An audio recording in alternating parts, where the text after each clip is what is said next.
Avant de faire la carte, il faut bien évidemment choisir ce qu'on veut représenter. Donc en fait, sur une carte, on va représenter ce qu'on appelle un indicateur. Un indicateur, c'est en gros, c'est une variable qu'on veut représenter, ou plus formellement, c'est une mesure statistique qui nous permet de quantifier, analyser quelque chose, un phénomène, une situation ou un processus. Donc, cet indicateur va nous fournir des informations sur ce phénomène, si c'est au niveau de la structure ou au niveau de l'évolution. On va voir un tout petit peu ce que ça veut dire. Euh, Avant ça, il faut savoir à peu près ce que c'est un bon indicateur. Un indicateur, il doit permettre de mesurer le phénomène qu'on souhaite connaître. Ça peut être un phénomène économique, démographique, naturel, etc. C'est peu importe.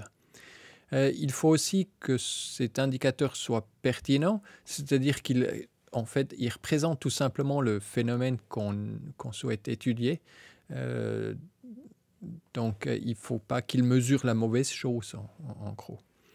Idéalement, il doit permettre des comparaisons à la fois dans le temps, donc il est constant dans le temps. Il mesure la même chose, style en l'année 2000, 2010, 2020, etc. Idéalement, il permet aussi de faire des comparaisons entre régions dans l'espace. Parfois, ce n'est pas toujours évident pour par exemple, des indicateurs économiques ou démographiques qu'il est comparable à travers plusieurs pays qui ont différentes manières de mesurer ces phénomènes. Et puis finalement, pour la cartographie, il est important qu'il soit relativement facile à comprendre, pas un indicateur trop compliqué, on ne sait pas ce qu'il représente, etc. Donc quelque chose qui est assez simple et donc à préférer.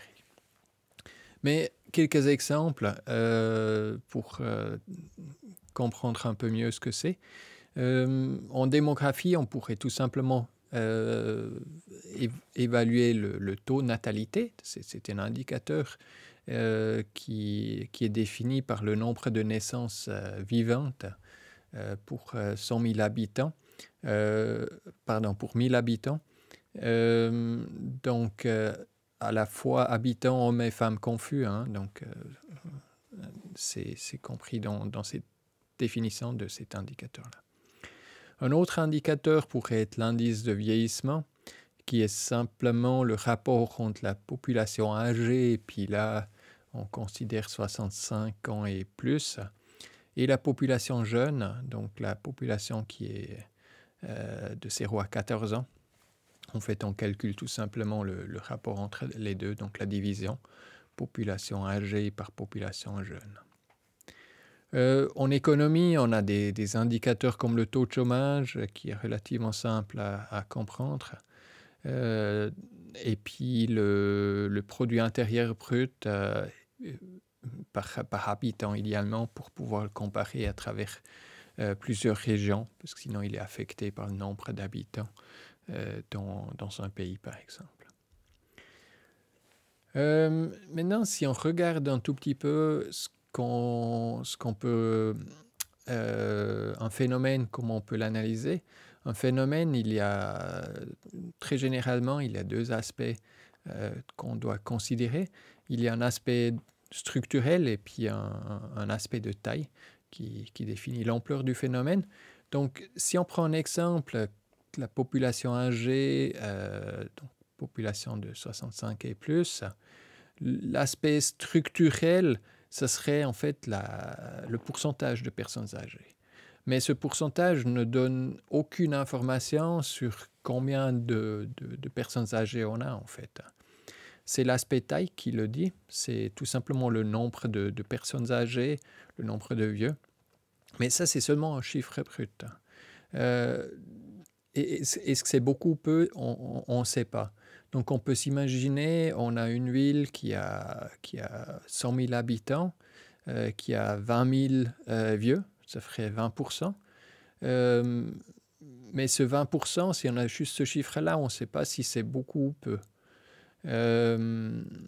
C'est-à-dire, est-ce on a 20 000 vieux ou est-ce qu'on a 200 vieux ou 20? À la limite, dans un petit village de 100 personnes, si on a 20 personnes qui sont vieilles, on a une proportion de 20% aussi, mais il y en a beaucoup moins. Donc en fait, il y a les deux aspects qui sont importants pour comprendre un phénomène. Donc c'est la variable de structure et la variable de taille qui sont importants à la fois. Donc sur une carte thématique, il est une bonne chose de représenter les deux finalement pour être complémentaires. Maintenant, la variable de structure, donc une proportion, un pourcentage, un taux, etc., est généralement représentée par un ton d'une seule couleur, donc du clair au foncé, par exemple du bleu clair pour une proportion, pour une petite proportion, du bleu foncé pour une proportion élevée. Et puis la variable de taille, donc le nombre de personnes âgées, si on reste avec cet exemple, est représentée par la taille d'un symbole. Donc il y a une bonne répartition qui est très claire au niveau de comment on doit cartographier un phénomène comme ça. Et puis ça donnerait quelque chose comme ça, une carte en symbole proportionnel colorée, ici avec l'exemple des personnes âgées de 65 ans et plus pour quelques régions de Nouvelle-Zélande, où la taille des cercles représente le nombre de ces personnes. Donc on a l'exemple d'Auckland où il y en a pas mal de personnes âgées, mais le pourcentage est relativement petit, donc caractérisé par le remplissage en fait du symbole. Et puis si on a une région comme Gisborne qui est à droite là sur la carte, on a une proportion assez élevée de personnes âgées, mais le nombre absolu est nettement plus faible que dans la région d'Auckland.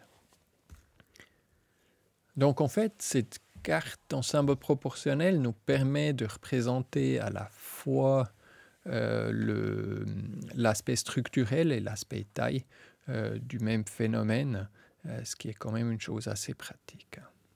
Nous pouvons regarder ici un tableau de données que j'ai ouvert sur les régions de l'Alaska, où une ligne correspond à une des régions. Il y a plusieurs définitions, des boroughs, des census areas, peu importe. Et puis après, j'ai plusieurs variables en colonne qui s'appellent la POP 1990, POP 2000, POP 2010, etc. Ces colonnes, ces variables sont définies dans l'onglet des variables, ce que ça représente. Donc, population résidente, il y a le nombre d'indigènes en gros, et puis les groupes d'âge en dessous. Et puis, on peut, à l'aide de ces données brutes qu'on obtient d'un office statistique comme le US Census Bureau, on peut calculer des indicateurs de structure, bien entendu. Donc là, on a une série d'indicateurs qu'on pourrait calculer en fait sur l'évolution de la population, donc la croissance annuelle moyenne de la population, donc c'est le taux de croissance annuel moyen qui se calcule de cette façon-là. Donc ça c'est l'exemple de 1990 à 2017. Donc on divise la valeur de 2017 par celle de 1990. Et puis après, on doit transformer cette valeur pour que ça corresponde à la croissance annuelle et non pas l'évolution totale sur la période.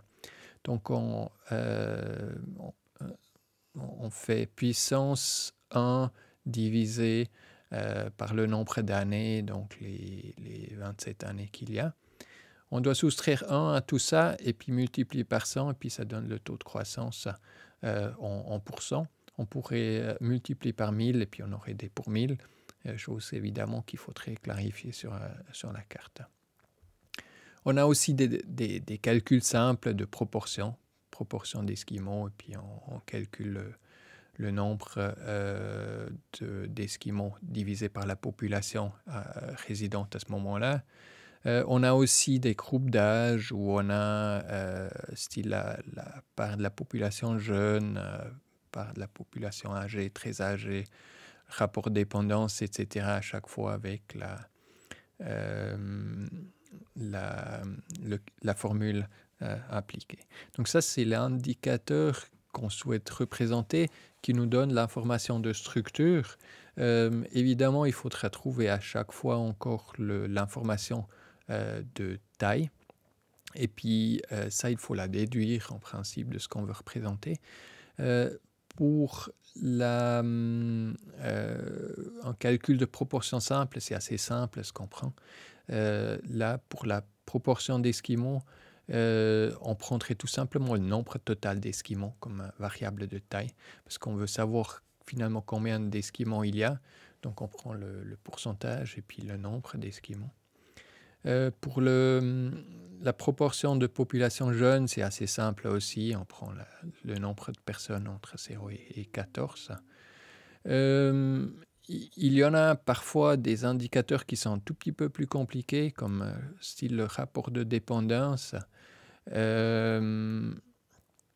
qui calcule finalement la somme de population entre 0 et 14 plus les vieux, en quelque sorte, divisé par la population qui est entre 15 et 64, c'est-à-dire entre 2. Donc là, il est moins évident lequel on va prendre comme phénomène de taille. Ce n'est pas tout à fait clair. Ce qu'on peut faire, c'est en principe, on prend la population totale et puis ça peut jouer. On peut aussi dire on prend uniquement les jeunes plus les vieux. C'est un peu égal parce qu'il faut quand même donner un peu une information sur l'ampleur du phénomène pour distinguer les grandes villes des petites, par exemple. Mais ce n'est pas très bien défini ce qu'on prend, mais quelque chose qui est lié à cette information qui est là-dedans. Pour une croissance, une évolution, en fait, ce qu'on prend, c'est la différence de la population entre 2017 et 1990, donc la soustraction population 2017 moins la population 1990. Et puis la taille du symbole est montrée par la valeur absolue.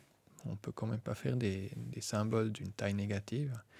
Et puis en fait, on va colorier différemment, un dégradé de couleurs différents pour les régions où il y a une augmentation de population et puis les autres pour une diminution. Donc on a en fait deux dégradés de couleurs dans ce cas-là.